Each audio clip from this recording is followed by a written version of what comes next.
আসসালামু আলাইকুম। সবাই কেমন আছেন? আশা করি সবাই ভালো আছেন। আজকে রান্না করব মাছ দিয়ে টমেটো দিয়ে। আগে মাছগুলো ভাজি করে নিতেছি। আমার মাছ ভাজি করা শেষ। এখন পেঁয়াজ আর কাঁচামরিচ হালকা ভাজি করে নিতেছি।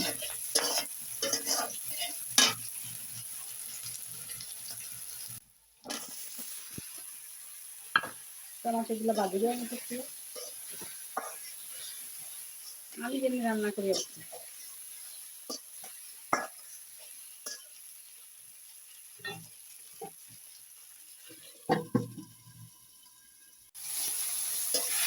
একই করে সব মশলা দেওয়া শেষ। এখন একটু পানি দিয়ে কষাই নিব।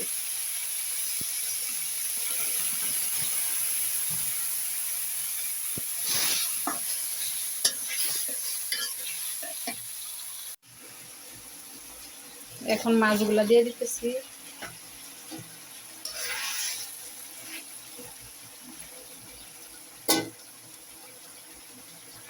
ঝোল দিয়ে দিব। টমেটোর মধ্যে একটু ঝোল ঝোল হইলে আবার ভালো হয়, তরকারি খাইতে টেস্ট লাগবে।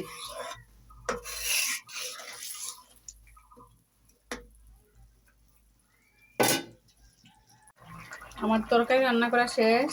টমেটো দিয়ে মাছ দিয়ে রান্না করলাম। এখন সস পাতা দিয়ে দিব। তরকারি কালারটা সুন্দর হয়েছে। আমি যেমনি করে রান্না করি এমনি করে দেখাইলাম। এই তরকারিটা সেহরিতে খাওয়ার জন্য রান্না করলাম। সবাই ভালো থাকবেন, সুস্থ থাকবেন। আজকে এই পর্যন্তই। আল্লাহ হাফেজ।